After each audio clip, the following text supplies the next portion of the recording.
before we start, I definitely don't think that all hip-hop music is destructive.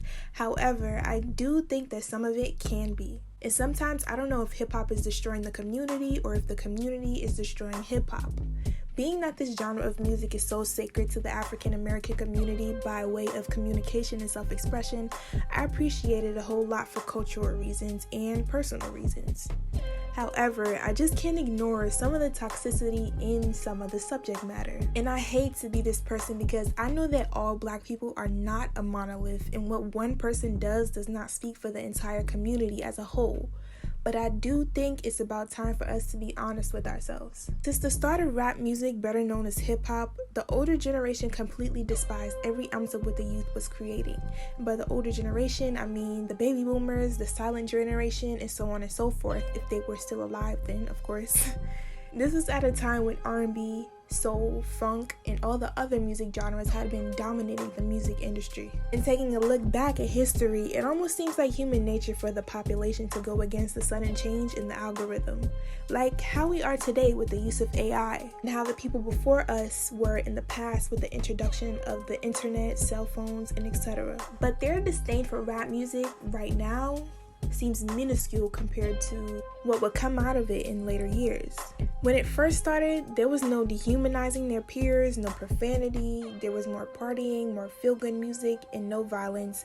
And if there was any violence, it was included in the story that had a message. But just like everything else, things changed, and what the older generations felt back then is exactly what the pioneers of hip-hop music are feeling now. As history never fails to repeat itself time and time again.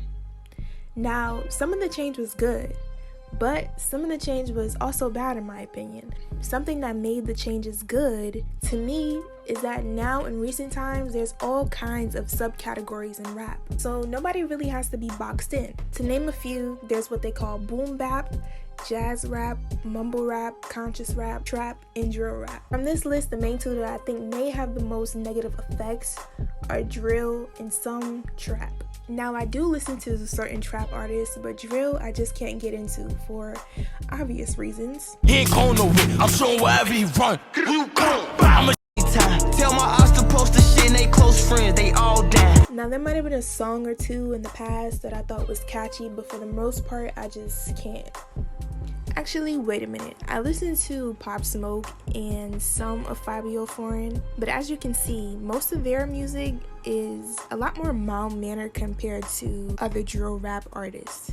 Nowadays, in drill and some trap music, dudes are just talking about knocking their ops' dreads off their head and blowing their brains out. And aside from that being redundant, repetitive, and annoying, it's hella destructive in more ways than one. I know a lot of times the artists who make that kind of music are also just telling a story about the things they've experienced and are still experiencing. But I guess my issue is the fact that they're participating in that experience in the first place, because it sets themselves, the people around them, and those who listen to them so far back that it's not even funny. To me, it's actually quite stupid. And very ironic, because when these rappers die behind the same kind of violence that they're talking about inflicting onto others, it makes it hard for some people to actually feel an ounce of empathy or sadness. And the saddest part about it is, I think a lot of them have actually accepted this reality, that they don't think highly of themselves and their peers enough to not want to be a statistic. But this kind of music and lifestyle wouldn't even exist if there wasn't a demand for it.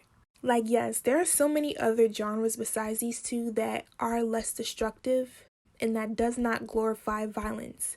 But most times, that music does not get pushed by the industry in the same way. And it does not take a rocket scientist to know why. Let your seat up, bro. Hop out, hit his dome. Stand over him, last thing he see. That's my favorite part. Okay. Like, these dudes talk about going to war with who they think is their ops, while their real ops are getting away with cold-blooded murder, making money off their art, and laughing to the bank while they aid in destroying their own community. All while they work on building up a case against them with the plans to use their lyrics against them in court, played right into their plan like a fool. I will agree that sometimes this topic can get a little bit tricky for some people, because there are other genres like rock music, for example, that have violence in their lyrics, but they never get investigated for crimes, nor are their lyrics ever used as evidence in court. And again, it doesn't exactly take a rocket scientist to know why, since we know who rock music is predominantly performed by nowadays. That's why I kind of have mixed feelings about this topic, because music is art, and art is subjective. But art can also just strictly come from creativity and storytelling that doesn't always have to be told from any personal experiences the creator had. Like how we have movies, shows, digital art, and etc. telling stories that the creator hasn't necessarily gone through themselves. And I'm not saying that as if that makes it any better or anything. I'm saying it because it makes you start to wonder, like, if it can be overlooked for one group, should it be overlooked for everyone else? Hip-hop being the constant kind of poster child for violence in America. Yeah. You know what I'm saying? So I always make sure to relate it back to it being a child of American culture. Yeah. Yeah, but that don't do nothing. That don't solve nothing. No, it don't. When you do that. It just like what about them over there? It's like, but nigga, I was talking about you. Mm-hmm. And it give people an opportunity to slide out. Like hip hop sells a lot of guns. A lot of guns. Mm-hmm. You know, legally and illegally. Right? And you can't like unaddress that by like saying, like, oh, it's just part of America. Like, yeah, we know, nigga, like the guns are made in Georgia. Still gotta solve that. That don't mean that we need to shoot each other though. Like, that don't mean we need to keep like egging it on. It's our culture, we built it. We still need to focus on the problems that are there and be honest with it. Yeah, so I've never liked that. I've never liked when niggas, nah, man, but you gotta think about these, you know, this dude just did this. This dude just shot up this thing down here. Like, nigga, you just shot up shitloads. Accountability. Yeah. Now, as far as the men in the industry sexualizing women and women sexualizing themselves, I really feel like that's all for publicity. It gets the people going, and it's quote-unquote what people want to hear. Basically, sex sells. And it's also a part of why Chica, Rhapsody, and T.R. Wack don't necessarily get the recognition that they deserve. Because they are great rappers, but they just don't talk about their sexuality. And that's exactly why I'm going to make a separate video about over-sexualization in the media, because it is widespread from different genres of music to television shows, movies, and even commercials that we watch with our family. So it's definitely not just rap music. Rap music just gets a bad rep for it. Rap music just gets a bad rep for it, of course, because of the language is a lot more direct and lacks obvious symbolism, contrary to the categories I just mentioned. Whatever you do frequently will become your frequency.